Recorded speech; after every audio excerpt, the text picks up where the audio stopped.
작년 10월 6일 국감에서 제가 그 양평군 병산리에 있는 김건희 여사 일가 땅에 대한 문제점들을 국감 현장에서 지적을 한 바가 있고, 도로공사 측에도 그쪽으로 나 있는 수상한 부채도로에 대한 질의를 한 적이 있습니다. 또한 경기도 국감에서도 이러한 내용을 가지고 양평군에 대한 특별 감사를 요청을 한 적이 있었는데요. 제가 어제 좀 놀랐던 게 양평군 병산리에 있는 김건희 여사 일가 땅에 저희가 기자회견차 가 있는 동안 오전 한 11시쯤 된 것 같은데, 원희룡 장관이 굉장히 격앙된 목소리로 이곳에서 기자회견을 하는 것을 보게 됐습니다. 내용인즉슨 원희룡 장관의 워딩입니다.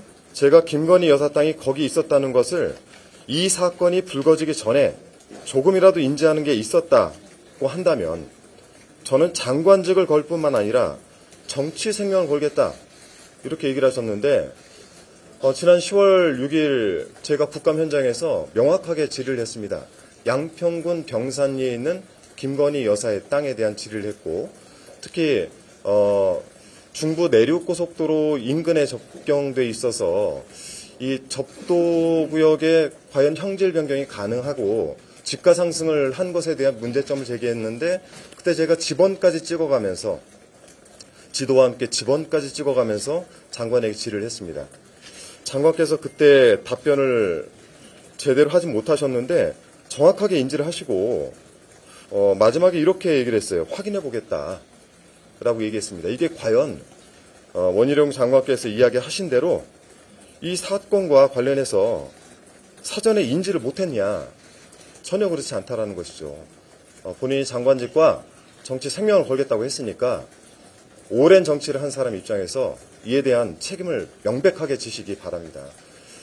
그리고 일개 장관에게 저희가 질의를 여러 가지 했습니까? 아주 간단한, 누구나 상식적인 질의를 했습니다.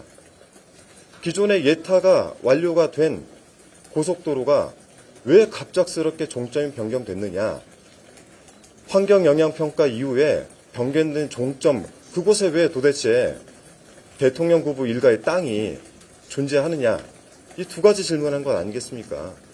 이것에 대해서 상임위장이나 별도의 해명이 있어야 되는데도 불구하고 이렇게 정치적 행보를 통해서 사건을 급급히 덮으려고 했던 데는 그만한 이유가 있을 것이다 라고 생각합니다. 그 이후에 나오는 것을 보십시오. 오늘도 오마이뉴스 기사가 조금 전에 떴는데, 남양주 쪽에도 김건희 여사의 땅이 있다, 뭐 이런 보도가 지금 나오고 있지 않습니까?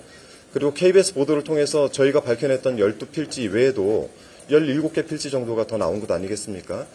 이런 사안들로 봤을 때 원희룡 장관의 태도엔 분명히 이유가 있다, 이런 합리적 의심이 들고 있습니다.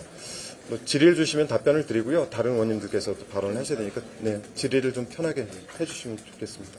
정치는 자기 말에 책임을 져야 되기 때문에 원희룡 장관이 이 자리에서 직접 본인이 이 부분에 대해서 증명이 된다면은 장관직과 정치 생명을 걸겠다고 했으니까 우선 저는 거기에 대한 원희룡 장관의 답을 먼저 좀 받아보시길 좀 요청을 드리고 싶습니다. 제가 어제 원희룡 장관 발언을 보면서도 좀 정말 생각을 하고 기자회견을 했나라는 생각이 들었는데, 당시에 같이 있었던 차관들이나 공무원들은 눈을 가리고 귀를 막았습니까? 분명히 제가 지번까지 짚어가면서 병산리에 존재하고 있는 김건희 여사 일가의 땅에 대해서 명확히 질의를 했고, 근 9분에 가까운 시간 동안 이 부분에 대한 논의를 했고, 제가 도로공사라든지 또 경기도 국감에서 질의한 내용들을 다 알고 있을 텐데도 불구하고 그렇게 모른 척하고 정치적 행위를 한 것에 대해서는 여기 계신 기자분들께서도 명확히 좀 따져 물어주시고, 한번 오늘 원희룡 장관에게 한번 물어봐 주셨으면 좋겠습니다. 정치적 생명 걸겠다고 했고 장관직 놓겠다고 했는데 확인이 됐는데, 그러면 진짜 정치적 생명을 걸고 또 장관직을 본인이 스스로 놓을 것인가? 저희가 이 상황에서 장관 물러나라라고 주장을 하기 전에 본인의 말부터 먼저 지킬 수 있는지를 꼭 좀 확인해 주시길 부탁드리겠습니다.